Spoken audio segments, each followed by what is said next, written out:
Je ne suis pas contre bande économiste basali va prester le long nakati à Paris, mais même les concerts là, ils allaient pour servir na elo au côté. Pendant tout ce temps au bisona bino, tozo beta di solo, il y a nanga komi wapi. Félix Tshisekedi azali kokende koluka nanga butu na ndenge ya Qatar. Pona kosenga na nanga meka ko reculer. Nanga meka ko pardonner. Bakutana na nzela mususu pona ko meka ko solola. Chers amis, le jour topé le temps, il y a Félix Tshisekedi na pouvoir etikali moke. Ces jours sont comptés na kiti wana bokondi avati. Na moment où tozali koloba combat ezongi na kati ya Walikale. Et bandeko nyoso bozaki kotunanga mama bibi boni nanga information oyo tozui mokolo ya lelo combat ezongi na Walikale et nanga ba se retirer na ngambo ya Doha balobi ba kokende lisusu Doha te. C'est fini pour Doha. Pona bango ba se retirer ba kozonga lisusu na Doha te. Félix Tshisekedi est en train de faire passer le temps. Et nangambo la bango kota la te Félix azali ko faire passer le temps balobi nous devons avancer autrement. IDPS viva boya naza na besoin na bino. Pendant que ce gouvernement est là pour travailler pour distraire les Congolais, bango nangambo la bango bazali na Doha. Bazalaki na Doha na gouvernement ya nanga bon gouvernement nanga bo comprendre nga quand je dis gouvernement nanga vous comprendre directement na lingana lobani bazalaki na nanga na ngambo ya Doha et nanga pesaki bango ba condition na kati ya ba condition nanga pesaki bango eza ba condition bango ba respecter déjà soki na ko loba. Mais tout en dribblant, bango nanga molawa bazali ko kanza baza ko dribbler nanga nzoka nanga ndazaki ko dribbler bango. Félix Tshisekedi et consort ba se décider ya ko avancer na kati ya bêtise na bango. Bêtise na bango tango na ko ba bêtise ezali esika oyo nanga bola bango balobi te Joseph Kabila azali na Goma batika hiwana. Balobi te Joseph Kabila azali na Goma. Il faut biso toza na ba preuve. Mais bon qu'il y ait la justice. Bon tiens ma preuve na bino. La présidente namibienne a quelque exposé l'issue sous pouvoir à Félix Tshisekedi. Atalisi na ngambo na ye atalisi un message pour na kotalisa ke Joseph Kabila depuis azali na kati ya Namibie atikali komima na ba frontière ya Namibie te. Chers amis, pendant que baza koluka kotalisa biso ke Congolais nyonso kokende sika nanga aza eza Congolais oyo voilà mutu nyonso kokende sika nanga aza Congolais te bango bazalaki na Doha na nanga balekisi air balekisi na bango bikolo donc une semaine ya bourre une semaine ya pamba batikali kozwa compromis te nayebisaki bino Doha pe ko enfanter souris et kozala souris ya munene tokomi wapi Doha et ko enfanter souris. Pendant ce temps, Félix Tshisekedi a croire que les États-Unis d'Amérique vont faire quelque chose. Les États-Unis d'Amérique vont faire quelque chose. Nous avons diffusé nos vidéos. Les États-Unis d'Amérique, ceux qui akoya pour la richesse na biso accueilli. Continue dans l'armée américaine et dans la République démocratique du Congo. Je ne sais pas. Les gens qui ont la banque de bazo hôtel sa biso, bakei na nini. Bakei bitumba, bitumbe bandi, bitumbe reprendre. Et là, pendant que je vous parle, le col Corneille n'a se retiré dans Doha. Après une semaine, il y a la discussion. Les lots basali copier sa biso information qui bâtit na Walikale comment les lots et bandits na qui bâtit na Walikale centre. Donc bitumbe bandi kuna mokolo ale. Et puis son abino toza posé là. Total à ce que ça va donner. Na bitumba o ba uti Doha, Doha est simbité et nini bako pesa nanga mora bango suite et kozarani après Doha. On a IDPC oh, nous n'allons pas négocier. Nous ne négocierons pas avec l'ennemi. Et les gens qui sont là-bas de l'autre côté sont des terroristes. Les gens qui sont là-bas sont vraiment des Rwandais. Et ils travaillent avec les Rwandais. Nangambo na bango basali ko solo la sena Corneille Nangaa. Une semaine, bakangaki information. Bakangi information, partager information te, bakoti si preste. Une semaine s'il vous plaît. Basengi na Corneille Nangaa. En échange, ya Walikale, bisoto libéré, prisonnier na. Corneille Nangaa pesi bango liste. Bazui liste wana, bakei na yango, Félix Tshisekedi a lobi nanga bon. Lokola a libéré déjà Walikale, ngala ko dribbler. Oui bien, ngala misala image ya moto moko azaka dribbler. Alobi lokola bango nanga bona bango, ba libéré déjà batonanga, moi je vais les dribbler. Bon, mon mensonge. Bisika ba koko sa peuple congolais. Bisika ba koko sa ba dialéloliste. Yango na bisaka bilonga na soutenir Félix Tshisekedi. Soutenir Félix Tshisekedi bande konanga ezali soutenir l'échec. Ya oyo yemoko se apesi. Oyo eza makambo esengeli ko retenir. Échec ya Doha des négociations. Le retrait du M23 AFC na Walikale centre ezalaki salué par Qatar et les États-Unis d'Amérique pendant que Bino Bozo rêvait sur le nom des États-Unis d'Amérique. Et en réponse, il y a libération, il y a 5 personnes dans la Kisibino. Baza kotali sabiso ke bandeko ya AM23 bazali ko reconnaître bangote. Bazali ko reconnaître batuwana te et bazali kotali sananga mbona bango ba identité o bango ba pesa ki na liste ezali bato ba libéré. Entre-temps na moni Fornia Simbwe yena ngambo na yazali ko continuer ko tambola mokolo alelo azalaki na Uganda et soki Doha échoué na éviter na ngambo na bango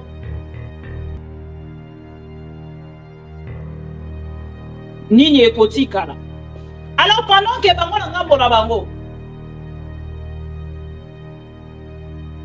bazana nko rêver ba kotalisa biso négociation ya Doha RDC République démocratique du Congo est échoué. Na kati ya ba demande topé ba condition oh Félix Tshisekedi a pesaki baza kotalisa biso le retrait du M23 AFC de Walikale centre ezalaki salué par Qatar et les États-Unis d'Amérique comme un premier geste de bonne volonté. On a déjà nanga ba point o yasu. Tango ba senga ki ba lobi non a se retirer na Doha, nanga se retirer ki na Walikale, nanga se retirer ki. Et pour na bango ba obi, ezalaki déjà un bon geste et puis geste ya bonne volonté pour na nanga. En réponse, Kinshasa aurait libéré au moins 5 détenus. Et n'a pas détenus, on a reconnaître bangote et n'ingi kolobake et ko bloquer les sous. Donc déjà n'engé Doha est bloqué, bango va se retirer et le moro est pour ça la suite ezate. Et on va répondre Bitumba. Tozo oti na message na Corneille Nangaa. Sortez-nous dans ces aventures. Sortez-nous. Parce que biso nanga pour la biso to mona tu avancer, toza kozela nanga pour la biso, to kangi motema toza kozela. To mona uko ici Félix Tshisekedi. Et awa te bouti ko se retirer na Doha, peuple congolais azotalela. Parce que même les opposants, ba roya ko lobango na télévision te, mais même les opposants attendent l'arrivée de Corneille Nangaa. Même les opposants. Et si on dit les opposants, on va soutenir non. Même les opposants, baza ko sala sous ba sitting te, baza ko sala sous ba marche te, baza ko sala sous ba nante meeting te l'autre côté ba vandi mutu na mutavani nous observons bitumba ya mibali. Et awa ba ko distraire biso. Oh Joseph Kabila, ba diembeli likambo Joseph Kabila pour couvrir la négociation na bango bazaki na yango pendant une semaine na Corneille Nangaa. Congolais mobimba conscient, ba Congolais conscient. Oyo ba yebi que Félix Tshisekedi a échoué. Na ngambo na bango baza kozela arrivé na.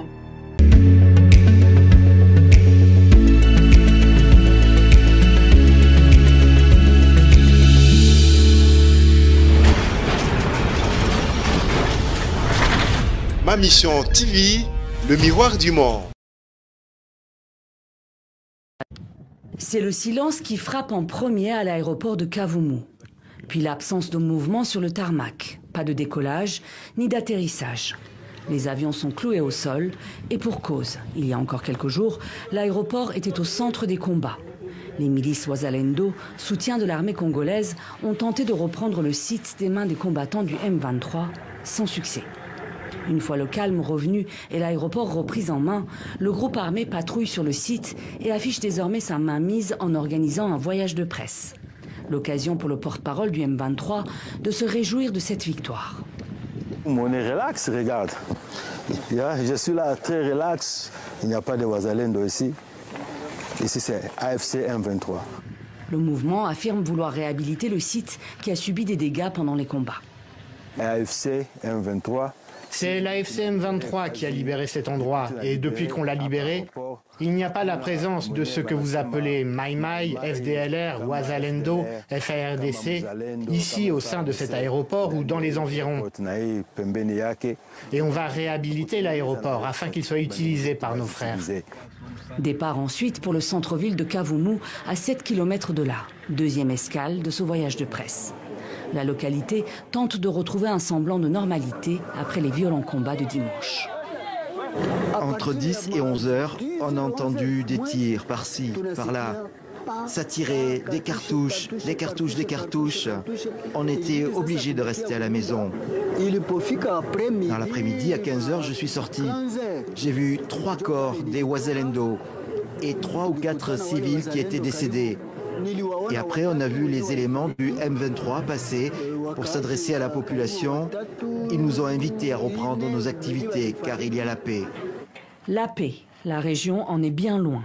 Interrogé samedi sur la situation à Kavumu, le gouverneur par intérim de la province du Sud Kivu a qualifié les propos du porte-parole du M23 de mensongers.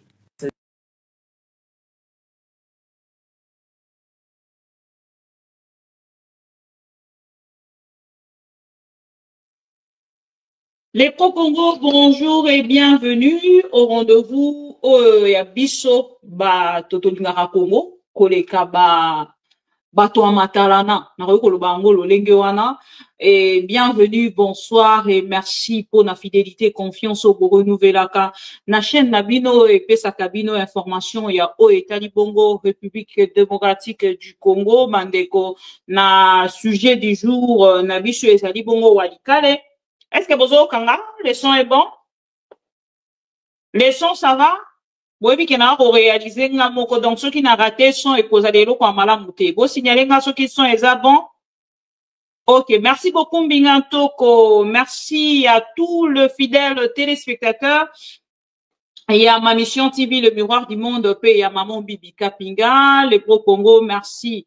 Negebo yeni susu ebele na poko alelo pour keto solo la makambo etali bongo mboka et na koleka na mbala moko na o etali bongo information mbokolo alelo boyebite et les artistes musiciens basangana ki na ngambo ya Paris na journée alelo pona concert ya solidarité Congo oyo elekaki bongo mbokolo alelo et tokoye la bino ba image na deuxième partie na biso.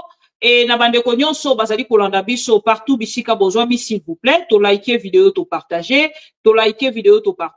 partager information na ndeko na yo yebisa ndeko azali pembeni na yo la maman de tout le pro Congo, la maman antivirus, la louba révoltée, la louba consciente aye na poko alelo pour keto solo la bandeko bomba mabe Badjalelo liste tant on appelle ça kabango information bamona ranga moto na lingi kogote. Chers amis, l'IDPS aujourd'hui azali ko travailler na manipulation pour na komeka ko atteindre ba congolais inconscients et ko flouer la vérité et yango nde vérité on a yedi bino na kokwa ya lelo.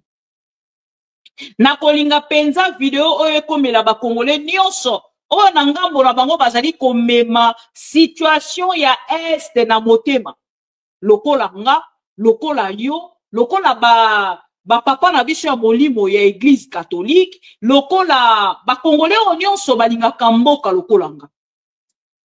Chers amis, le jour, topé le temps, il y a Félix Tshisekedi na pouvoir etikali moke.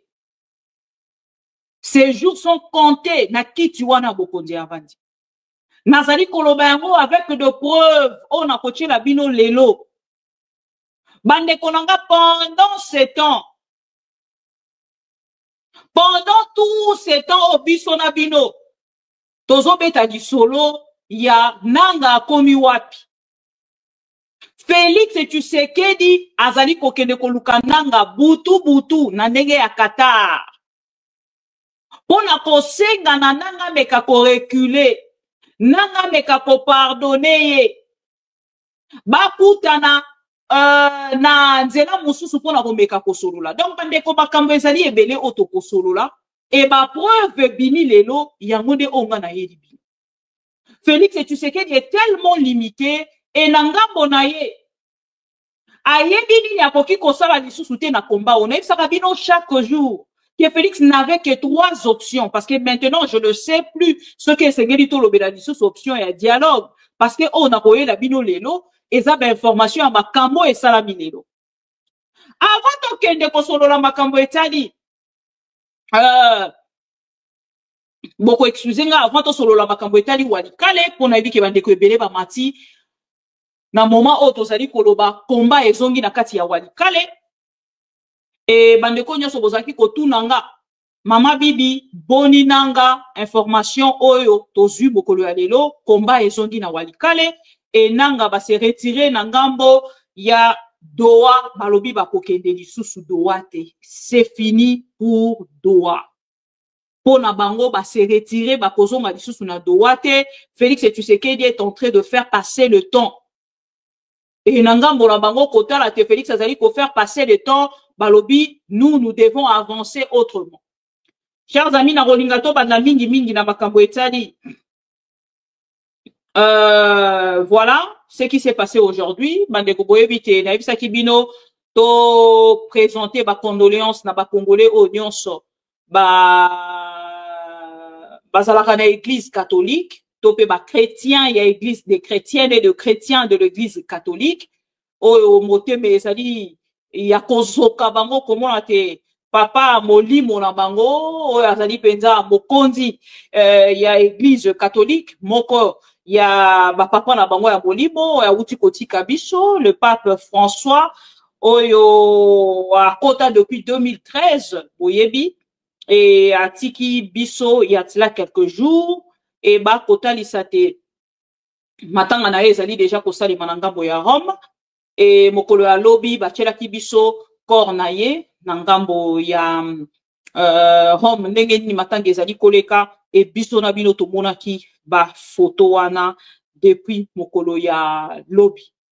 Chers amis, soki na zongi pour que to banda na likambo ya matanga to bandi na likambo ya matanga ya pape parce que na lingi na kanisa bino oyo s'est passé lelo entre Kinshasa et Brazzaville bandeko nanga tango tozali ko dénoncer sur ba naufrage oyo sale marabongo na République démocratique du Congo tango totali sarabino ke kokatisa topé transport fluvial entre la République démocratique du Congo topé notre pays le Congo nano ekomi assuré te bato mosusu bakansara yango lokola ba aventure. Quand j'ai suivi cette vidéo aujourd'hui, chers amis, j'ai pensé à ma fille. J'ai pensé à moi-même et à mon ex-mari. Ce qui s'est passé aujourd'hui dans Ngamboya, Brazzaville, Kinshasa et Komelanga. J'ai risqué ma vie sur ces fleurs. À 3 reprises même, chers amis. Prise en charge ya bandeko bakati saka. Et ça la mala monté. Et bandeko lelo ba risquer vie. Na ba o ba tiki biso mokolo ya lelo. Je ne sais pas ce qui besoin qui information wana. Il y a naufrage, il y a canot rapide et longwa qui Brazzaville pour que de Kinshasa et bande konanga c'était donc grave. Depuis nabotama na yoka ngote. Ngamoko na mona ngo mezalaki ba biloko moko carburant et sili bino likolo ya fleuve. Ezalaki biloko moko en fait canot rapide et kangami na Congo sika. Oh, biso tokutana na yango wana à 3 reprises et mususu ezalaki surcharge.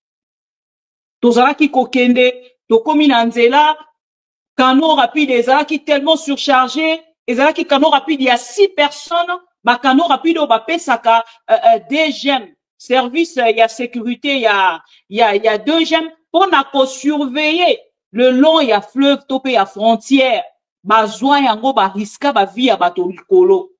16 personnes, na place, il y a 6 personnes.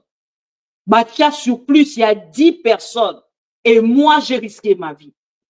Bah, comme ils ont déplacé, bino na kati ya kano. Eh, yo leki kilo, vanda kotoyo, yo za kilo, zonga boye, eh, yo charge na rezo kosi bate kotoyo, telema, eh, misa tubo telema na kati kati. Donc, c'est dans ces stress-là. Mais bah, Congolais, bah, traverse ça. Kinshasa, Braza, Kinshasa. Et les lots commis. Je pense que Kokende Tom se sont interpellés. Bah, autorité congolaise, il y a 2 pays. C'est la vie de gens. C'est la vie de gens. Bon, je vais parler de vie de gens parce qu'ils ont dit, bah, vie à Batuebele. Je ne peux pas comprendre, Nangambo Nanga. Bah, autorité, il y a le D-Congo. Bah, tika quand même qu'on soit trafic wana ba kozwango au sérieux te soki nanga mona bango bazalaki kozwango au sérieux bandeko bakufi lelo balingai bakufa te à quel moment basalaka ba contrôle technique tout le temps na tunaka question wana à quel moment basalaka ba contrôle technique yango likambo na kenaki ko interpeller bandeko nanga Brazzaville kutu ezalaka un pays un peu plus organisé que la République démocratique du Congo. Mais ceux qui va beaucoup na problème ba kutani nango mokolo ya lelo déjà sengeli boye ba ke ebele ya ba canot rapide wana ezalaka ya l'état te ezalaka ya ba individu, c'est-à-dire c'est de privé.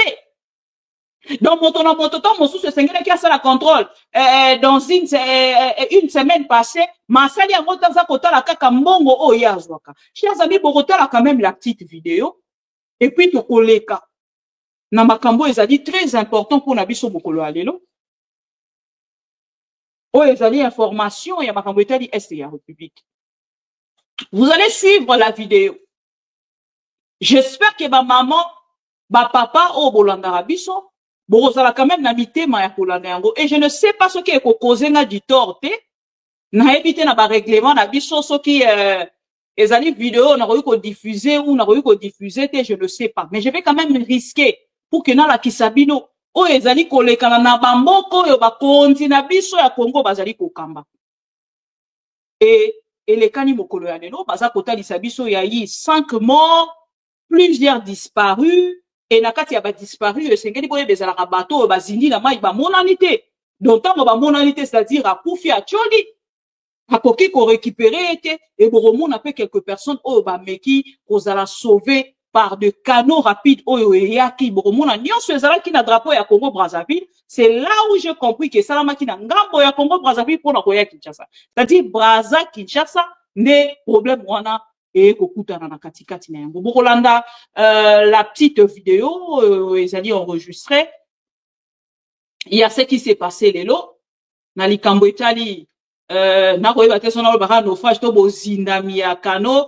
Pour en français, tant qu'on soupe va sanctionner nga, yango na ko luka ba moni ni akotia à la place pour qui est protégé vidéo na biso ya lelo. Alors bandeko bo kende ko liker vidéo, bo partager, bo liker vidéo s'il vous plaît, bo liker vidéo et kozala malamu mingi. Voilà.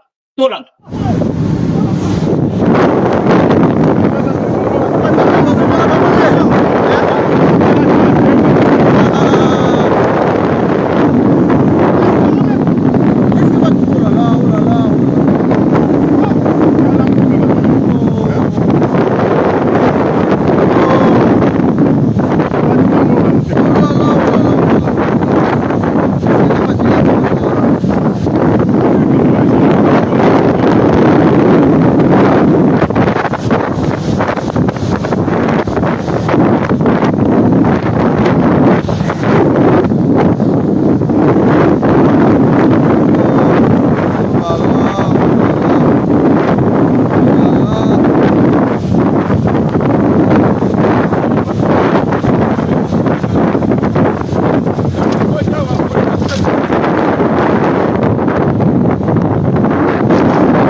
Oh là là, Seigneur.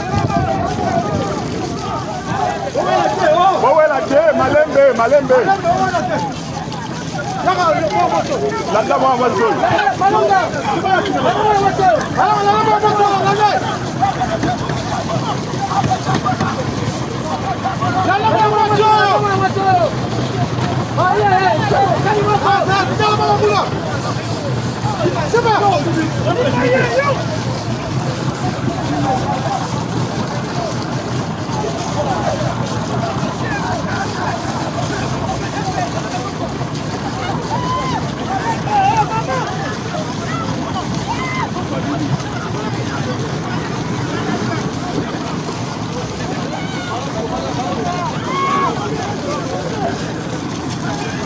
Oh Seigneur, Seigneur.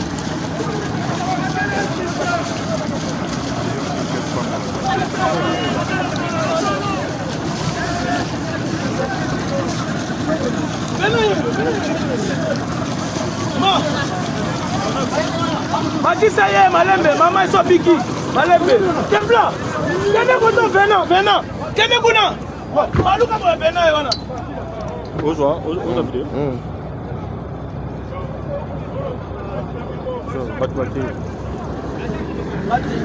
Tika mama basaki nani sikoyo. Alobi abaza bona mwasi wana ko kate kuna wana ko matata. Bena masia.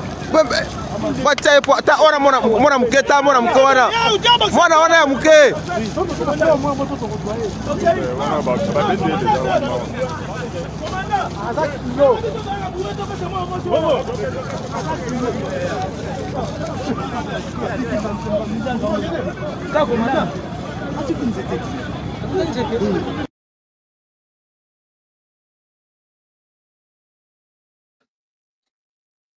Voilà, Bandeko Bolandi, bomoni vidéo, c'est ce qui s'est passé aujourd'hui na Kinshasa, Brazzaville, Kano rapide moko et Senoyaki mokolo alelo, na bato na kati, ba kotali sabiso na manifeste te ezalaki 16 personnes, mais moi je doute fort parce qu'il a dit réalité. Il y a trafic entre Kinshasa, Brazzaville, na yebi réalité ya ba manifeste wana. Et là où on a lancé un message na bandeko nyonso bazalaka na Kinshasa na Brazzaville. Olanda kanga à travers ma mission TV ndeko nanga ezali important pour na vie na yo. Kota la kakara te ke Kinshasa ezali 5 minutes. Mais tala ka pena mu vie na yo. Omi lobela yo moko na part na yo. Soki oko risquer ko kende ko frauder na kati ya manifeste, pardon, na kati ya Kano rapide, ba service ba kotia yo. Mais ce qui dit Kamboabo est commis, comment ta famille va retrouver? Parce que nous tous, en fait, au risque. Aux ambons minité, lobia, papa, botianga pena katiko, na zambon minité. Ba matisio na Kano, ne sengoa no kei na Brazzaville. Ne sengoa no kei na Kinshasa. Mais ce qui dit Kamboabo est commis, est-ce que tu as kango na mutu? Et ça, très important, tu as kango na mutu. Et c'est là où on a créé les choses pour alerter. bandeko na biso ba Congolais bomonaki ba video tango nzela ekangami na njili. L'incompétent de Jean-Pierre Bemba a télémarqué à lobby à transport fluvial pour na kosunga batu ba kende na aéroport ezalaki à $150. Bota la Kinshasa Brazzaville ezala $25. Mais Kinshasa $150. Pour la moyibi ya mbongo Jean-Pierre Bemba kendaki ko mise vie ya ba Congolais. Pour na yiba bango kaka mbongo. Bamona katonio sont fait ezali tomoko ya malamu pour na ko profiter derrière le Congolais. Et ba tchaki transport, bomona ki bakambo transport wana esalaki. Na tchela ki bino ba video. Bomona ki ba Congolais no lenge bakangama ki likolo ya mai. Bakomi ko belela ono, bazo kozo bango na téléphone te. Il faut intervention ou ta depuis beach. Pour ne yati bisika bakoma ki pembeni ya kinkole. Ndekolanga se préserver. Meka ko batela vino. Balobi mi batela avant nzamba batela yo. C'est très important ya kosala yo. Je pense que bandeko na biso oyo komeli bango lelo lo biso ki otali ata eta ya kano na ngambo na yo moko mi lobela kete kano ona romata yango te. Il faut tia mbongo pour que obate la PV na yo ezali important. Parce que bakano on a toyeba te toyebite parce que de service là ezalaka tellement bien contrôlé te ba autorité na biso bango bazelaka mbongo na fin ya soirée. Donc, état la kabangote, tout ce qui se passe là. Félicitations encore une fois.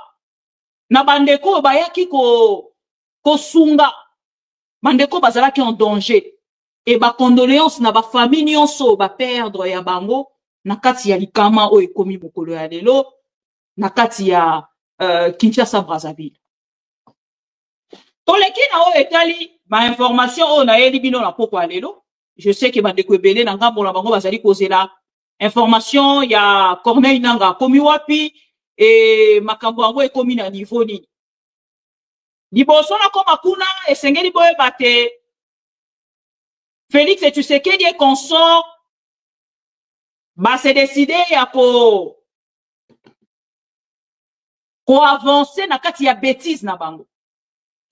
Bêtise na bango tango na koloba bêtise ezali esika oyo na ngambo na bango balobi te Joseph Kabila azali na Goma batikali wana balobi te Joseph Kabila azali na Goma. Il faut biso tozana ba preuve.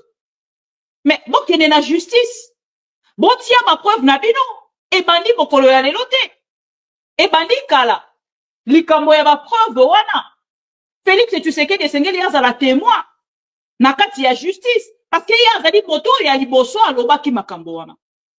Lokola bino na ngambo na bino vous avez de preuves. Oli ya kobanda kosala ka ba vidéo. Oli ya kobanda ka kolobaka na télévision. Oli ya kobanda kotalisa biso ke tokosuki sa Joseph Kabila. Comme c'est votre objectif, chers amis, vous se montrer, vous kende na justice, vous kata ndenge bokata ki ya ndeko Corneille Nanga. Voilà. Après bokangi biloko ya Joseph Kabila ndenge bozali ko prétendre kosala.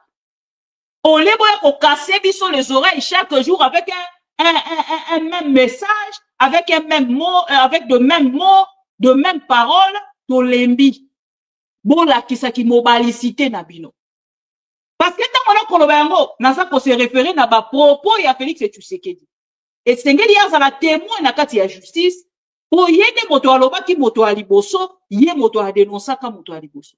Lokola ye moto a dénoncaka, lelo bolobi nga bolabino ke Félix Tshisekedi na batone balobi baza na ba preuve.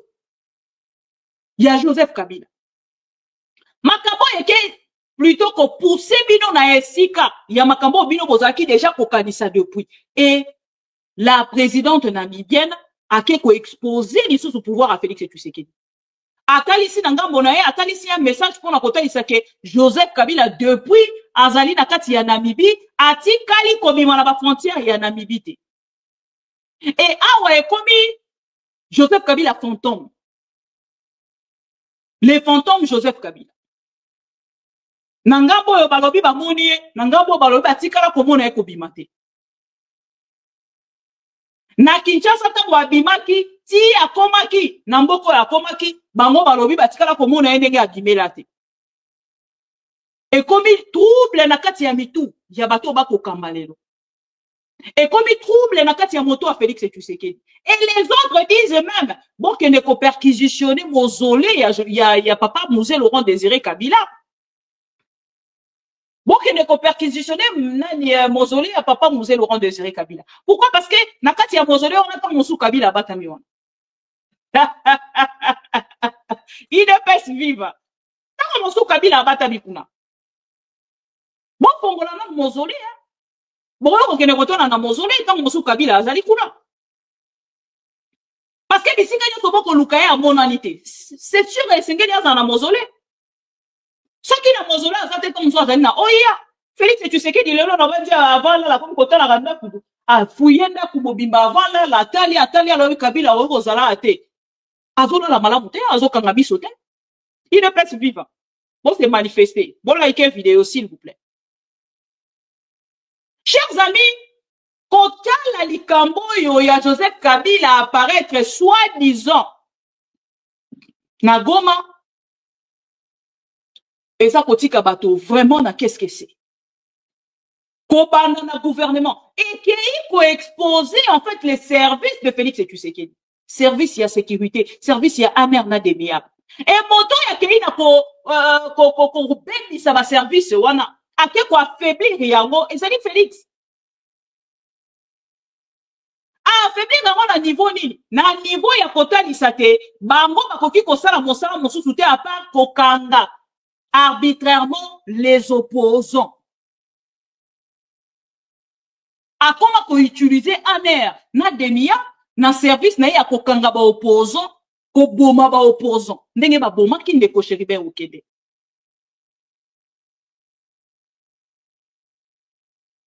Ndenge basali ko boma ba généraux Katange. Et les gens n'ont pas la ils ne savent plus quoi faire. Baza koe bate n'anga pour la maman bakosalani. Ils sont perdus. Et n'a pas na bango le quoi baza perdu. Baza kosala mosala na lolenge sengelité. Bande konanga baza kopesa bango mbongo amalonga te. Pona kosala mosala parce que service ya sécurité senga ka misolo ebele. Et senga ka bo miser penza misolo pour que bo zwanga pour na bino retour o ezali information. Demandez à nos FRDC, est-ce que Nangambo la bango bazouaka? Ba information et outil Nangambo ya amer demia. Bazouaka te information mon côté. Et ça dit qu'au servir bango na elo côté na kati ya combat au bazali na yango na est ya République. Et les lots nos FRDC sont abandonnés. Bato bakomi kobunda. Et ça dit bato a Félix Tshisekedi ba bengi banani ba wazalem. Et les gens pour la biso na bino, tous allez constater que Félix Tshisekedi aza koyeba liso sur eloko akosala te. Et tant on va koyeba eloko akosala te, tant total ici na ngambo la biso il y a une information et tant bola ke lobi te ba uti ko suspendre ba décision bazwa ki contre Félix contre Joseph Kabila. Na ngambo la bango ba e kosala un document mokolo ya lelo pona ko continuer en fait bêtise na bango.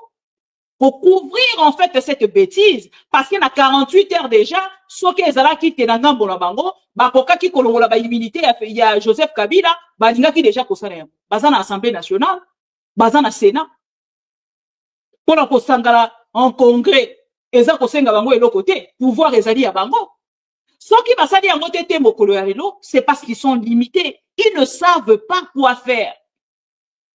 Et lelo, Jacquemain Chabani, l'île rumeur intérieure a eu prendre un autre document pour la sanction à ce qui est à PPRD. Bande konanga, Jean-Pierre Bemba Zalaki na kati ya rébellion, Joseph Kabila était au pouvoir. Il ne pèse nanga pour la bango Bazalaki na opposition. Attends mokolo mon côté, Joseph Kabila kenda ko sala bato ya MLC mabe. Pour la koloba bango que vous n'avez plus le droit d'exercer. Tout ya ko sala ba activité na bino. Mais bango lelo ba kota lisake PPRD azali sous na droite. Ya ko exercer to ya ko sala ba activité na bango na étendu à la République démocratique Mobimba. Et lelo ba ko prendre un nouveau document. Le ministre de l'Intérieur donne l'ordre à tous les gouverneurs de province de faire observer sa décision suspendant les activités du PPRD, le parti de Joseph Kabila. Donc, l'issou moment quand il y a bango basanango, et ça juste parce que bazali parti à Joseph Kabila. Attends, basali est l'autre côté, ce n'est pas leur problème. Et c'est ça la démocratie selon l'UDPS. Mande konanga, bato mosu bakoloba mama bibi, quand même na makambo este oyo, ozo monate, nenge bozo kolobela nanga boye, nde konanga. Je vous jure, chers amis. Nakoka ikozwa attitude mususu. Ce qui UDPS ça se comporta qui bien à pouvoir. Mande konanga lelo na komi na suka. Suka onga na komi ezaka ya naka na posa Félix Salongo na pouvoir. Bande konanga pouvoir we memeli biso bo soto moko boko ko imaginer te. Et memeli biso manipulation au cube. Chers amis. Ah on va faire l'acharnement sur Joseph Kabila. Nanda mona ba kota lisake Joseph Kabila c'est la tête lobi na bisaki bido. Félix Tshisekedi avanda na bande ko na biso ba père spirituel catholique. Ayebisi bango entre yena Joseph Kabila fo mutu moko akufa. Donc, ce qui a réussi au boma Joseph Kabila, Joseph Kabila a réussi au boma. Et si Kaoya a commis Yangoan, bon, moi, il limite si Félix a commis Yangoan. Ou il a bomi Joseph Kabila, ou Joseph Kabila a bomi. Mais d'ici Kao Bango a commis. Et elle, on a viscéral. Oh, basali kolakisana Joseph Kabila, et ça, kota lisate. Nege basana basaka na moto moko o Bango babanga. Et quand les gens disent que maman Bibi Tozo komona ke oza ko soutenir Joseph Kabila, chers amis, aujourd'hui l'opposition est en pause. L'opposition congolaise est en pause. Baza ko réagir les sous-soutiens. Donc comme il ko biso so to va na ba gradin, Tozo kotala bitumba ya deux personnes. L'opposition ne parle plus. Les opposants ne parlent plus. Nana ko kotali sanga ba activité opposition ça la kilobi. Exactement. Même l'opposition, et comme il kota la kaka, siko, Joseph Kabila rolobani, namakambo siko nenge komi boy, Joseph Kabila va réagir ou pas? Est-ce que Joseph Kabila va réagir? Bah, comme il couvre. Oh, les porte-parole de Joseph Kabila, tout n'a pas source, n'a pas oyo, bango, bazouaki. Bon, mon il de pesa. Et si quand on compte, il s'agit que il de pesa, ça dit qu'on vivre dans la manipulation. Bon, quand c'est les autres, c'est une vraie information. Oui, l'RFI a dit. Oui. Mais bon, qui ça va moi quand information nanga. Il y a des ko Jakinda là. Tant on est ko Jakinda là à lobby qui va violer et na kati ya baloko ya aner. Ba ya kota li sabiso ba lobby non propagation de faux bruit. Je vous avais dit que cette loi là, ce qui loi, ce qui code wana ba créer qui na ministère ya numérique et pas ya kolongele ba créer yango uniquement pour protéger une seule personne. Oh ils allaient Félix Tshisekedi. Quand c'est eux, ils allaient propagation à faux bruit. Mais quand c'est les autres, c'est une vraie information. Bon boni awe kangi bango baloba kala biso propagation à faux bruit. Pendant makambo ya ndeko set kikuni, quand j'ai publié baloba propagation à faux bruit. Mais les noms d'Angabo, ils ne savent plus quoi dire. Ah, on a un moment parce que c'est Joseph Kabila, propagation à faux bruit et Sili. Ah, on a un moment où on connaît Sali Kabila, propagation à faux bruit et Sili. Ils ne vont plus parler de ça. Bakolobelaka yango kaka soki motakala Félix Tshisekedi otokoyoka ke bato baza nango na ba téléphone déjà lobi soki biba lobi propagation à faux bruit c'est un montage. Même si na kati ya vidéo là to moni Félix Tshisekedi a kotia so ilokola mukuna bakolobala biso propagation à faux bruit. Mais quand c'est les autres c'est une vraie information. Bokolandanga mande koto like vidéo s'il vous plaît. Quand c'est les autres c'est une fausse information. Et sa propagation à faux bruit. Mais quand c'est Félix Tshisekedi et quand c'est Joseph Kabila, et ça vraies informations. Alors, chers amis, bokeh bana manipulation. Je ne vois pas un Joseph Kabila être à Goma et se cacher. Je ne vois pas un Joseph Kabila à Kenya se décider à Kenya Goma. C'est là où nous devons comprendre aujourd'hui que Bato Nyon Sobafan Goma n'ont plus le droit de venir à Kinshasa. Bato nyonso bazalaka na Goma bazali sous na droit ya koya na Kinshasa te. Parce que bango nyonso bakomi ba rebelle. Pona Félix Tshisekedi bolanda ki voice etambola ki batalisa ki biso kezali ya mama na ye. Baloba ki na Félix Tshisekedi tidi kaka bombe sika batona nyoso baswahili baza ba kufa kuna baza ba hypocrite. Vous avez suivi? Ni biso tolandite. On a tous suivi. Et awa chers amis, basali document pour la rotalisa ke ba faire respecter décision ya monsieur le ministre de l'Intérieur Jacquemain Chabani. Si on a seke eloko moko. Donc awa to koeba mandeko nanga boko limbisanga naza ko prôner yango te. Mais awa na rotalisa bino, je ne soutiens pas. Hein. Bon retenir déjà que nazali ko soutenir te. Mais awa UDPS ezali rotalisa biso balkanisation. Awa ezali déjà départ ya balkanisation. Parce que décision est qu'on a respecté te. Ne si kananga zali ko kamba. PPRD ko continuer na ngambo na bango ko exercer. Ko sala ba activité na bango. Donc awa ezali ko tali service déjà début ya balkanisation. Ezali loko to zali ko soutenir te mais yangonde message gouvernement ezali ko tali service soki bande ko na biso nyonso bazali na est ya république et na diaspora. Bande kona biso nyonso balongwa ki na diaspora bakenda ki na Goma kotala nanga bango pe basali ba rebelle. Donc pour na Félix Tshisekedi lelo soki okei na Goma elingi koloboza di rebelle. Soki okei na Goma lelo ozali sous congolais te. Pour un message tout un gouvernement et ça pour faire passer na peuple congolais. Wane eza ya liboso. Donc ici qu'on a l'information du jour chers amis. Information du jour, Ezali Makambo, il y a Doha. Chers amis, on a commis l'information à Doha, s'il vous plaît. Bon Fongolamato Iboyoka. C'est chaud et c'est sérieux. UDPS viva, Boya, nous en a besoin, Nabino. Pendant que ce gouvernement est là pour travailler, pour distraire les Congolais, bango na ngambo la bango,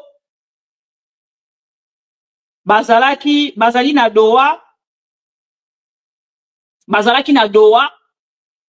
na gouvernement, ya nanga, bon, le gouvernement nanga, beau comprendre nga, quand je dis gouvernement nanga, vous comprendre directement na lingana lobani. Bazalaki na nanga, na ngambo ya Doha. Et nanga pesa ki bango ba condition. Na kati ya ba condition nanga pesa ki bango, eza ba condition bango ba respecter déjà soki na koloba. Mais tout en dribblant. Bango nanga mola wa bazali ko kanza baza ko dribbler nanga, nzoka nanga ndaza ki ko dribbler bango.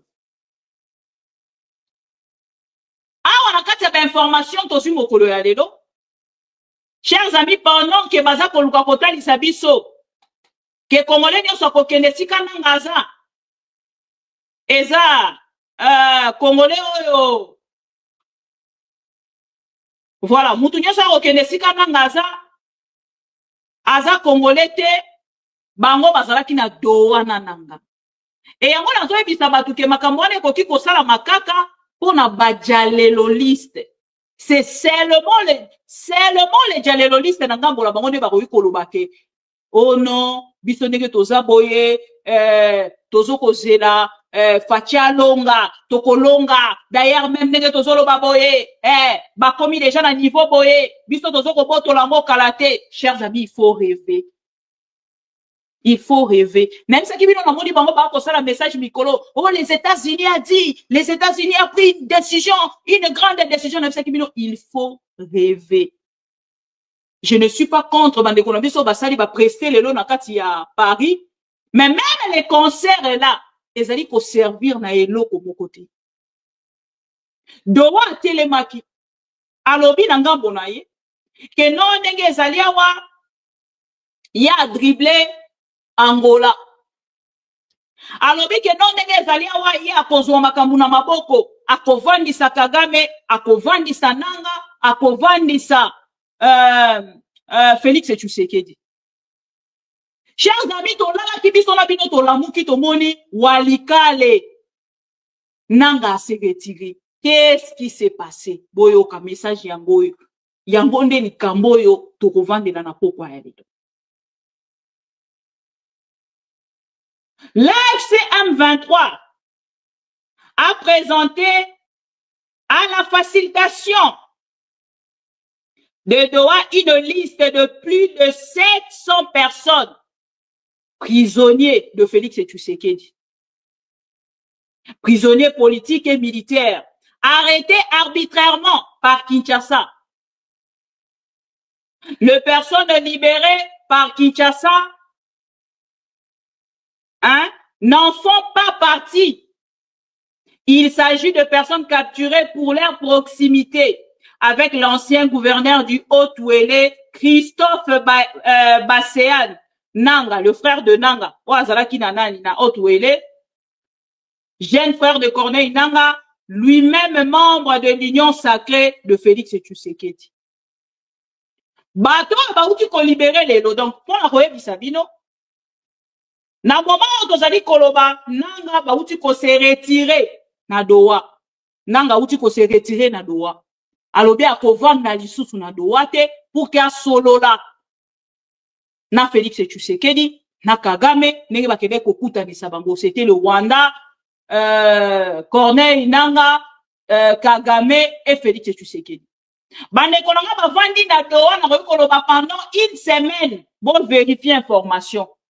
Ça fait une semaine bavandi na Doha, Doha eza kologer bango, Doha eza kosala nyonso, eza kopesa bango biloko akolia et entretenir bango nyonso délégation nyonso ekendaki pendant une semaine. Baza ko discuter kaka pour que ba trouver solution. Et c'est là où nanga pesa ki bango liste. Pona kotalisa bango ke na liste wana ba libérer batunaye.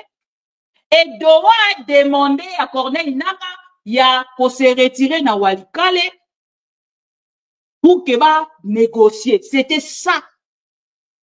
Ba kei ko se retirer, Nanga se retirer et Nanga bonaye a pesa ki bango ba condition pour ka se retirer. Ya libose za ki libération, ya bato nyonso et puis Nanga bo Félix Tshisekedi a ça la vidéo. A zo engagement en public qui a zali ko négocier na Corneille Nanga Nangambo ya Doha. Chers amis, ndenge nzamba sala ka makambu na ye, Félix Tshisekedi a ko continuer ko kosa peuple congolais, que Corneille Nanga ba ko kangaye, que bazali ko bunda kuna ba ko botola ba territoire, bazali ko bunda kuna ba ko botola ba village, ba localité. Oh, Félix Tshisekedi na cessé azali ko solola na Corneille Nanga, chers amis, une semaine. Une semaine, chers amis. Et les lots nanga pour la bango pour information. La délégation AFC M23 vient d'être retirée de Doha.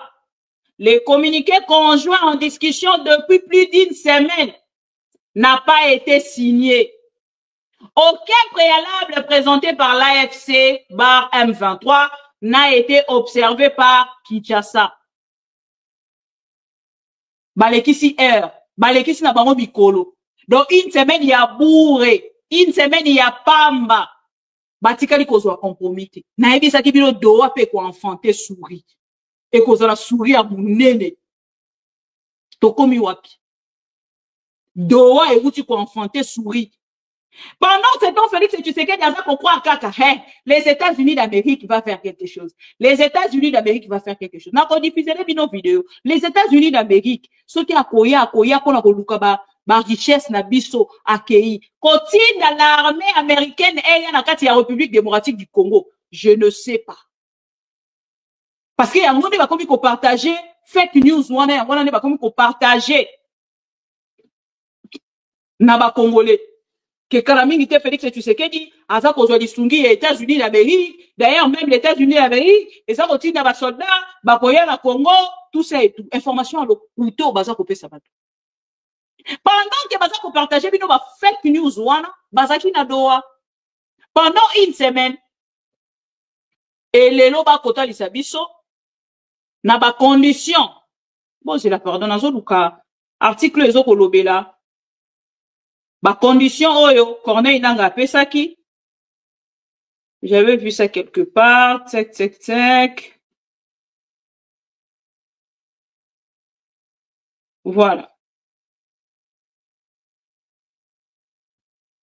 Ba condition au Corneille Nangaa pesaki voilà. Na ba condition wana nde na koloba na bino. Voilà. Voici ce qui se passe entre Kinshasa et son partenaire AFC M23.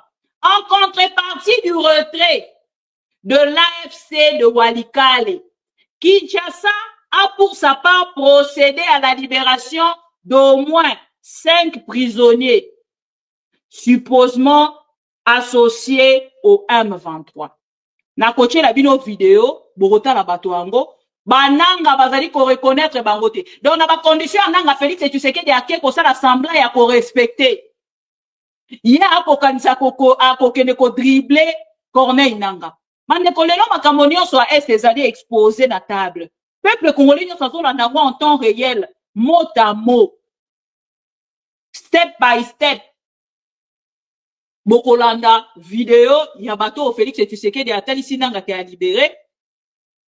Bokoyoka bango. Balobi nini? Bazalaki ba prisonnier ya Corneille Nangaa lolenge nini toyebiti. Bota. Vidéo ya ngoa. Non, Tobandi ah. Moi, c'est l'honorable Georgette Aroya Mokobe. Vous êtes député où? Je suis député élu de la circonscription électorale de Wamba, dans le Haut-Ouélé. Moi, je suis M. Rola Kayange, président national de la Ligue nationale des jeunes de l'UCP, Union congolaise pour le progrès. Moi, c'est Mwenyezi Mingano Samuel, je suis assistant à l'Université de Martyrs, mais un ancien candidat député national à territoire de Calais. Moi, c'est Weza Bossona Doti. Moi, c'est colonel diplômé supérieur d'administration militaire, Bola Corneille. Oui. Oui, je suis libéré. Je remercie très sincèrement Son Excellence, Monsieur le Président de la République,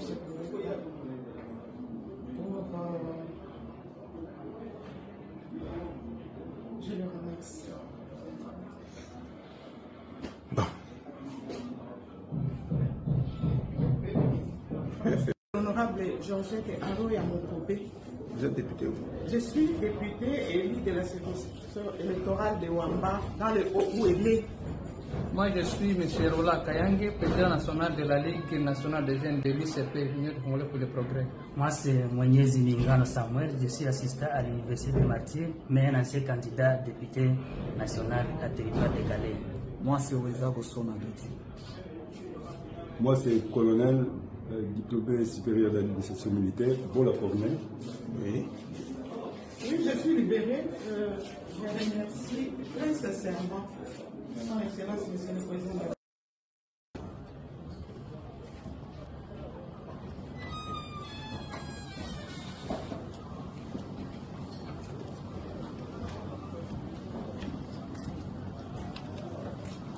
Vous êtes parti?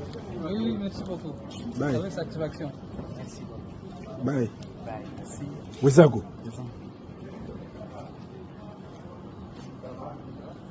Voilà. J'espère que Bolandi vidéo.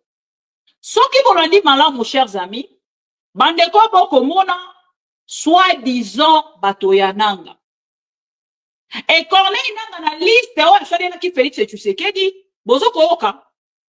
Wana IDPC koyembela bino, oh, nous n'allons pas négocier. Nous ne négocierons pas avec l'ennemi. Et les gens qui sont là-bas de l'autre côté sont des terroristes. Les gens qui sont là-bas sont vraiment des Rwandais. Et ils travaillent avec les Rwandais. Nangambo na bango basali ko solo la sena Corneille Nangaa. Une semaine. Bakangaki information. Bakangi information. Partager information te. Bakotisi presté. Une semaine, s'il vous plaît. Basengi na Corneille Nangaa. En échange, ya Walikale, bisoto libéré, prisonnier na yo. Corneille Nangaa pesi bango liste. Bazui liste wana, bakei na yango, Félix Tshisekedi alobi na ngambo na bon. lokola a libéré déjà Walikale ngala ko dribbler. Oui bien, lingara misala image ya moto moko azaka dribbler. Alobi lokola bango na ngambo na bango ba libérer déjà batonanga, moi je vais les dribbler. Bon moni mensonge. Bisika ba kokosa peuple congolais. Bisika ba kokosa ba dialéloliste. Yango na bisaka bino na soutenir Félix Tshisekedi. Soutenir Félix Tshisekedi bande konanga ezali soutenir l'échec. Ya oyo yemoko se amipesi. Ezali ko soutenir bande konanga biso ba continuer ko kufa. Ezali ko soutenir Congo et continuer ko kufa ndenge se kufi. Ezali ko soutenir Denise Niakero avec les influenceuses na réseaux sociaux. Batonga kabato. Oyo kite, kasi peko luwakati. Peko luwaka pekuna. Ye pa kenda ke pa mamati. Ye pa sengaki. Asengaki akoma DG ya RTNC. Martin Fayulu pa yaki awate. Première dame. Donc, soutenir Félix Tshisekedi, c'est soutenir tout ça. Oh, bah, sente kasi leke a Jekoko te. Bah, sente leke a Jekoko et pas Odon. Ceux qui donnent Pierrot. Bah, toi, ya Katumbi. Bon, nga mape bon vanda. Nazana besoin na lobana bino. Bino pe bozwa plateau na bino mobimba. Bah, toi, Katumbi. Bozwa plateau. Bozwa bakiti, bon vanda bien na rosolo. Na bino, na ebisa bino déjà parti na bino bozwa deux fois. Tantôt plus tôt. Et lelo yangoyo, et bimi na kati ya makambo nani. Bozaka na ba acquaintance kuna na Félix Tshisekedi. Et biso na ngambo na biso tolo baka ke Katumbi azana exil. Katumbi boye na boye. Katumbi boye na boye. Nzoka bato ya Katumbi kuna, bakendaka kuna na ndako ya Félix Tshisekedi. Donc Pierrot, comme on a etangami, balobi oza muto ya Katumbi. Donc l'état na vérifiaka, donc Pierrot comme on est na yoka ngo mwa mingi. Donc Pierrot asente ndeko ya nani? Comment le nani? Comment il s'appelle? Jekoko Mulumba. Donc, makambo kwa salité. C'est ça, soutenir Félix Tshisekedi. Donc, ce qu'on a pour soutenir Félix Tshisekedi, il y a pas qu'on a pour soutenir makambo wana nyonso, makambo salité. Oh, ils allaient autour, il y a chef Nabino. Oh, faiblesse sexuelle à chef de l'État. Et bimi dans les réseaux sociaux. Oh, dans la chambre na bango, papa là la kalikolo, maman là la kakuna na sima. Et bimi dans les réseaux sociaux. Chef de l'État. Chef de l'État. Na première dame. Makambo metu na bango et bimi na. Après quand on te rebande le ça c'est la vie privée. À ma bibi, ça c'est quand même la vie privée. La vie privée, ça la sa chambre. Ce qui est bibi dans les réseaux sociaux, ça c'est pour vie privée. Je suis désolé. Attends, makambo nyonso yanga. Oh, les karakuna na papa, bino boye bité. Mukolo mona ngo na réseaux sociaux, et ça sous vie privée. Na voya retourna bino pourquoi vous parlez de ça non? Jusque là, et ça vie privée. Mais mukolo e koya na réseaux sociaux, et ça vie privée. Ça dit Félix Tshisekedi azali chef de l'État. Et c'est ngela ki azala modèle. Et c'est ngela ki azala exemple pour le peuple congolais. Et ce qui est un chef de l'État, oh, et kobanda ki na makambo moi si na ya mi balé. Oh, makambo moi si na ya mi balé. Bazo wele na mbongo na Denise. Et d'ailleurs même, ba akize moi si na ya wana kuna, asali soki nini tout ça et tout. Et y a na réseaux sociaux. Et bakangi moi si na ya ba refoulé na bana. Et y a na réseaux sociaux. Chers amis, vous pensez vraiment que moi, Bibi Kapinga, j'aurais honte de parler de ce qui était dans la chambre de Félix Tshisekedi ou commis les réseaux sociaux? Je n'aurais pas honte de le dire. Parce que bango moko ba miyo ki sonité pour na koya na les réseaux sociaux. Ngape na koyoka sonité. Tant maman zaki ko partager vie privée na ye na papa na réseaux sociaux, na vie aba ex na ye. Maman na ngaye ex na nga wana kutu. Tanga yo ki bela ki tension. Donc ngana ça na kati ya mariage. Et quel mariage? Bon, je ne sais même pas mariage en tout le monde a ta photo te hein. Mariage, c'est normal. Tout le monde a marambo yo sotoso ko mona Félix na Denise Niake ou babala na te hein. Nanga za na ba vérité hein. Babala na te. Parce que bato babala ni ba respecta alliance na bango o basali devant Dieu, devant la famille, devant tout le monde. Oh Félix tu sais que na Denise babala na ba photo quand on a besoin. Si les autres monat. Les pro-Congo, tu likez vidéo, s'il vous plaît. Tu likez vidéo, tu partagez. Tu likez vidéo, tu partagez. Donc, arrêtez de nous dire, oh non, hein, c'est les chefs de l'État, un peu du respect. Si sa femme elle-même n'a pas respecté son homme, ne venez pas me demander ce respect-là. Parce qu'il n'en peut s'engoter. Respect, son mamarambo gote. Respect, son mamarambo gote. Le respect ne s'achète pas. Bah, construire Keyango. Ce qu'on construit Keyango, ou reyo ko senga ngana pesa o yango te. Moi, si na ye moko ye ko ebisa biso, papa a un problème. Papa a une faiblesse sexuelle. Papa a sali boye. Papa a sali boye. Papa a sali boye. Et pareil na bango mukuna. L'homme de salive.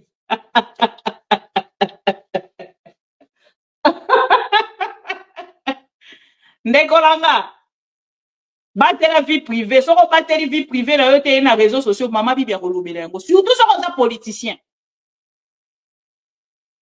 Ngana la vie privée va politicien. Il y a un musicien italien. Mais il y a un faux pasteur. Il y a un politicien qui a relobé. Il y a un etikali bon à passant mais na tenaka bango rigueur te. Mais il y a bateau ba ko diriger mboka. Ne bateau ngana ka ko tia bango. Lokola ba Don Pierrot. Ce qui Don Pierrot. Don Pierrot hein. Ah. Basala mariage na YouTube, na la vidéo te tindela na lien. Il y a mariage à Félix Tshisekedi. Na Denise Nyakeo. Voilà. Donc chers amis, ceux qui ont soutenu Félix Tshisekedi, ils allaient qu'on soutenir toutes les bêtises. Oh, ils sont dans le palais présidentiel. On allait qu'on soutenir recul Yamboka. On allait qu'on soutenir l'échec de Félix Tshisekedi. C'est ça la vérité. Et awa Félix Tshisekedi nanga bonaye, nanga pas lobi bon. Ok, lokola yo nanga bonaye okanisi oko dribbler. Nga pena talisa yo kotika la ko dribbler ngate. Et lelo nanga mbona bango.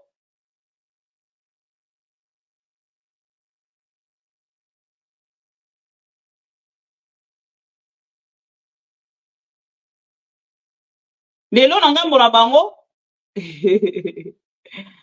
Lelo nanga mbona bango nde bazo kotalisa biso, bakei na nini? Bakei bitumba, bitumbe bandi, bitumbe reprendre. Et là, pendant que je vous parle, lokola Corneille nanga se retirer na Doha. Après une semaine, il y a la discussion. Lelo bazali kopesa biso information qui bati na Walikale. Comment lelo e bandi na ki bati na Walikale centre. Donc bitumbe bandi kuna mokolo ya lelo. Et biso na bino toza kozela total à ce que ça va donner. Na bitumba o ba uti Doha esimbite et nini bako pesa nanga mola bango suite e kozala nini après Doha. Entre-temps na moni Fornia Singwe ye nanga mbona ya zali ko continue ko tambola mokolo ya lelo azalaki na Uganda. Et soki Doha échoué na évité na ngambo na bango nini ekotikala. Alors pendant que bango na ngambo na bango bazana nko rêver ba kotalisa biso négociation ya Doha RDC République démocratique du Congo est échoué.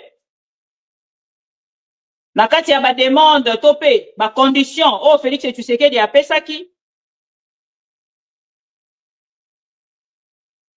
baza kotalisa biso le retrait du M23 AFC de Walikale centre ezalaki salué par Qatar et les États-Unis d'Amérique comme un premier geste de bonne volonté. On a déjà nanga ba point o yazu tango basenga ki balobi non a se retirer na Doha nanga se retiraki na Walikale nanga se retiraki et pour na bango baobi ezalaki déjà un bon geste et puis geste ya bonne volonté pour na nanga.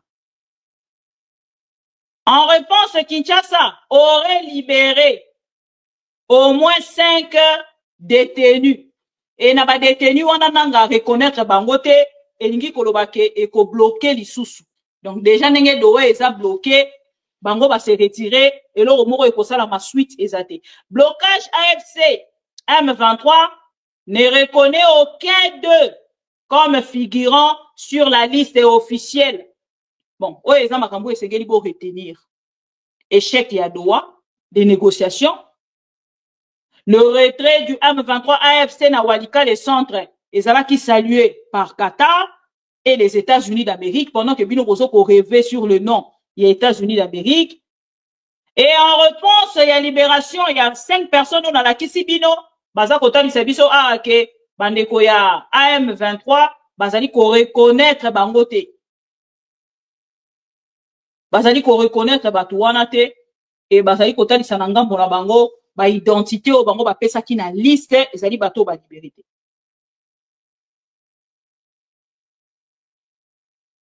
Voilà. Et puis la suite, on a reçu dit ça. Donc la nuit, on négocie avec la AFC et le jour, on poursuit Joseph Kabila pour son supposé soutien à la rébellion du M23 AFC. Et l'homme a pris la tête de chef du M23, Corneille Nangaa Bissimo, avec des millions de dollars à la clé pour capturer leurs complices, Pero Luara, Baelenge et consorts. Voilà, chers amis. Il y a correcté ni rezali que Namo Ibaza Kotali Sabino, que le chef de l'État est déterminé. Bientôt, nous allons finir avec Corneille Nangaa. Mais le soir, la nuit, pendant que nous dormons, bako négocier na Corneille Nangaa. Corneille Nangaa kasi libéré na Walikale te. Au monite ke soko libéré Walikale koki ko sunga biso pour que to avancer na makambo mosusu o tozali na yango tala Corneille Nangaa ozomona te vraiment meka ko sunga biso o se retirer na Walikale centre tozana ba partenaire rebelle o bakotisa kambongo na poche ya mama Marthe o bakotisa kambongo na poche ya Denise Nyakeru o bakotisa kambongo na poche ya Félix Tshisekedi ndenge okangi kuna bloqué biso tozana ba partenaire américain tozana ba partenaire ya Doha tozana ba partenaire rebelle bazana Walikale. Donc Walikale centre nesika motema il y a Félix Tshisekedi et Vandaki. Et on va reprendre Bitumba. Tozo otina message na Corneille Nangaa. Sortez-nous dans ces aventures. Sortez-nous. Parce que biso nanga bona biso tongo to mona tu avancer, toza ko zela nanga bona biso, to kangi motema toza ko zela. To mona ukwe ici Félix Tshisekedi. Et awa te bo uti ko se retirer na Doha, peuple congolais azotale na. Parce que même les opposants, on la télévision, mais même les opposants attendent l'arrivée de Corneille Nangaa. Même les opposants. Et si on dit opposants, non. Même les opposants, baza ko sala suba sit-in te, baza ko sala suba marche te, baza ko sala suba nante meeting te l'autre côté, ba vandi mutu na mutavani nous observons. Bitumba ya mibali. Et awa bako ko distraire biso. Oh, Joseph Kabila, ba diembeli likambo Joseph Kabila pour na couvrir ba négociation na bango bazaki na yango pendant une semaine na Corneille Nangaa. Et les dialoguistes restaient donc là à attendre que Félix Tshisekedi à Kobotola. Les Wazalendo vont avancer. Les la République démocratique du Congo mobimba. Et comme il faut compter na ba civil. Mande konanga, il n'y a pas match, il n'y a pas photo. Ce qui peut comme mobimba to comme côté la ba civil, ba soldat ba zo kunda lisusu te. Il n'y a pas match. Il n'y a pas photo. Donc Corneille Nangaa, Congolais mobimba conscient, ba Congolais conscient. Oyo ba yebi que Félix Tshisekedi a échoué. Nangambo na bango baza kozela arrivé na. Bato nyonso bo soutenir Félix Tshisekedi.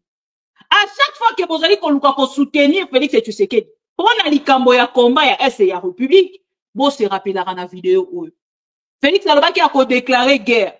Tant qu'on va tout dire, on déclaré guerre quand? Alors, bien, dans zéla. Parlement. Assemblée nationale, na Sénat. So ki kaka baye, tos yu ango ba institution, wana mi bale, koti, biso mba, moko na ngambo na biso to déclaré guerre. Bon, on a vidéo. À tout moment, on ko soutenir Félix Tshisekedi. Sur ces points, il y a situation, il y a SCA République, kanisa ka vidéo. Bon, ça la kaboye pour na ko kanisa Félix Tshisekedi.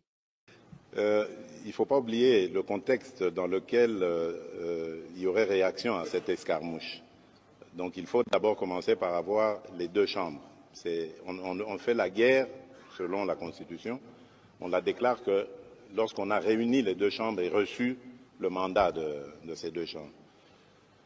Et puis, le contexte dans lequel nous sommes aujourd'hui, je peux vous le dire, je suis un observateur privilégié de ce qui se passe, ne me permet pas de mettre en pratique ce que j'avais dit.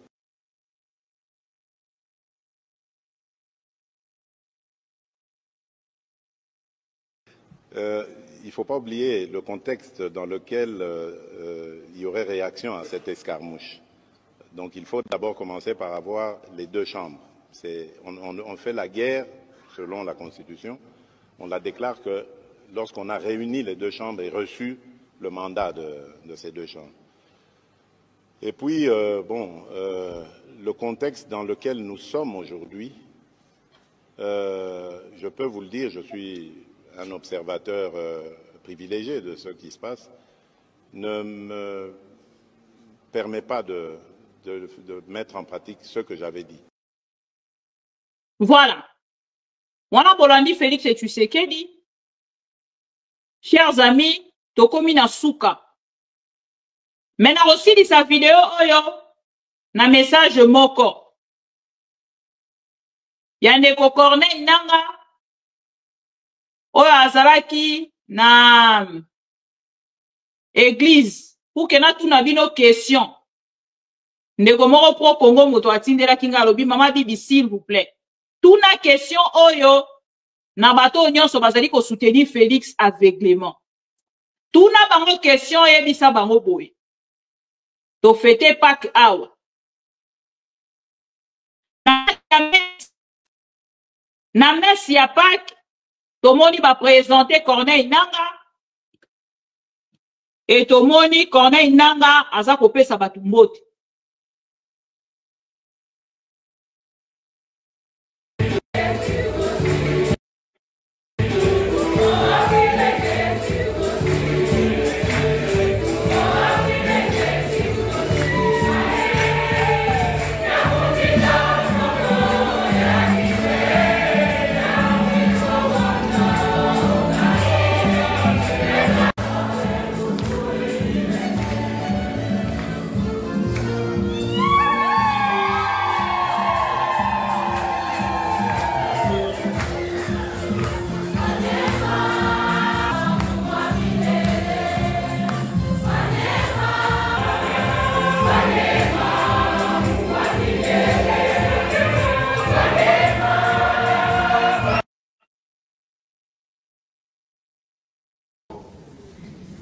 Mais je parlais de son Excellence Corneille Nanga, président du mouvement AFC M23.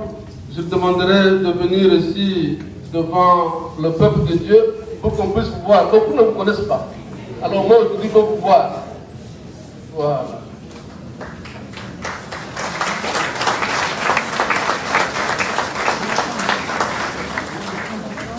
Unamwona?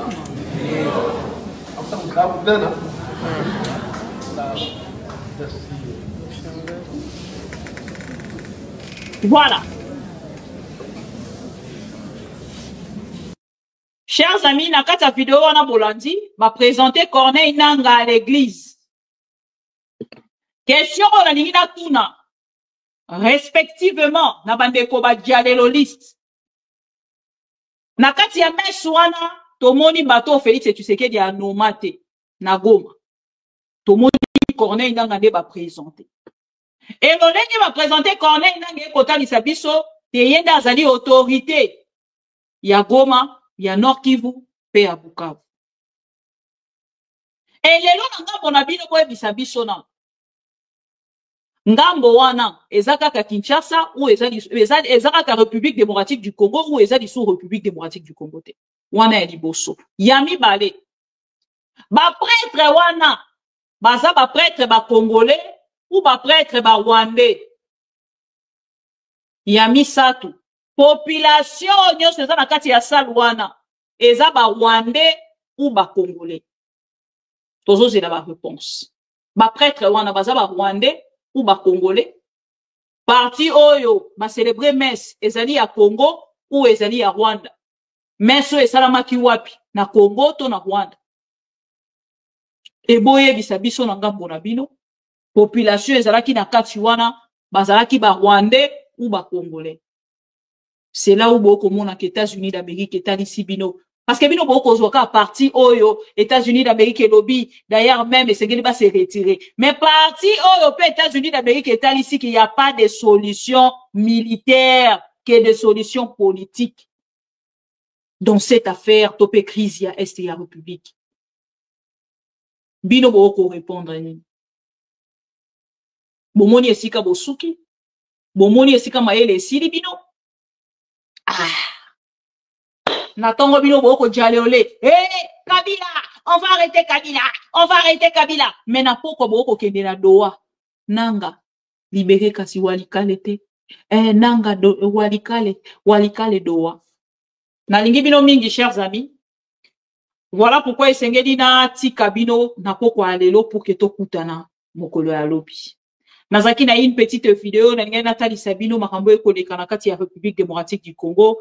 Mais Bazab extraterrestre, hein? Ok, c'est bon alors. Ma réponse est tika libo tchana commentaire na botanga bino, y a pas de souci. Chers amis, na ebisi bino soki olingi défendre Félix Tshisekedi, bandana na ko défendre vidéo. Il faut pas oublier le contexte. Oye tika li to solo la sima. Soki olingi soki défendre Félix Tshisekedi, bandana na ko ebisa biso réponse ya Félix Tshisekedi. Na vidéo oyo o défendre ngono no expliquer biso nano ni Félix Tshisekedi alingaki aloba na vidéo oyo neto ko comprendre. Merci na bandeko nyonso balandaka biso à travers ma mission TV le miroir du monde. Merci na ba pro Congo conscient o nyonso balandi information bokolo alelo ya ko retenir ezali te ndeko Corneille nanga uti bongo ko se retirer na doa alobi a ko négocier lisusu na Félix Tshisekedi te et combat et uti bongo ko répondre na ngambo ya walikale oyo esika se retiraki pote akende kosolola na Félix Tshisekedi. Et awa na ngambo na est-ce que ba ko reculer lisusu ou ba ko kende liboso tina suka. Question marque. Chers amis, oyo to saki nango ya ko partager na bino bokolo alelo yango wana, to like vidéo to partager, La maman antivirus a kotika bino lelo pour que nangolo nzambe amona bino bokolo alobi. Boete. Merci beaucoup kimia nzambe za na mabota bino. Et nandeko na no s'abonner te o s'abonner, nandeko na no partager émission te o partager, nandeko na no like vidéo te o liker et na bandeko nyonso balinga biso. Merci beaucoup. Ba ope bolinga biso te. Merci beaucoup. Lokola nan bo changer nationalité te ata soki bo changer lokola na République démocratique du Congo tozali pour reconnaître double nationalité te bokotika la bandeko bangai. Tokutani lobby. Bonne soirée, Nabino Nyonso. Namoni ndeko Alain Sanga, merci beaucoup le directeur des disciplines François Matanouzola, Noël Impa, Maman Gabriel Chembe, ndeko Billy Demoda, Astrid Mariandal, bandeko bazalaki na suka awa nde na kopesa mbote bolimbisi na bandeko nyonso mamataki déjà likolo makasi. Je suis désolé, namonaki Gratev, namonaki Moment ode comme moment ya commentaire et comme komata tout l'omams premier merci beaucoup et na bandeko nyonso bokanisaka biso na nzela ya PayPal les a ouvert nazo ebate nazo mona réaction te na mona ki 2-3 personnes mais puis après na moni sous de côté. Merci et bonne soirée na bino nyonso na lingi bino mingi et merci pour votre amour tant manifesté. Au revoir. Il ne faut pas oublier le contexte dans lequel il y aurait réaction à cette escarmouche. Donc il faut d'abord commencer par avoir les deux chambres. On fait la guerre selon la Constitution. On la déclare que lorsqu'on a réuni les deux chambres et reçu le mandat de ces deux chambres. Et puis, le contexte dans lequel nous sommes aujourd'hui, je peux vous le dire, je suis un observateur privilégié de ce qui se passe, ne me permet pas de mettre en pratique ce que j'avais dit. Vous avez dit que j'ai créé un monstre parce que j'étais président de la CENI et que maintenant, qu'est-ce qui se passe? Vous l'avez donné vous-même. D'abord, j'assume ce qui a été fait et j'assume aussi ce que j'ai dit, qui n'a jamais gagné l'élection. Si j'ai créé les monstres, je pense qu'il m'appartient à moi de faire les monstres.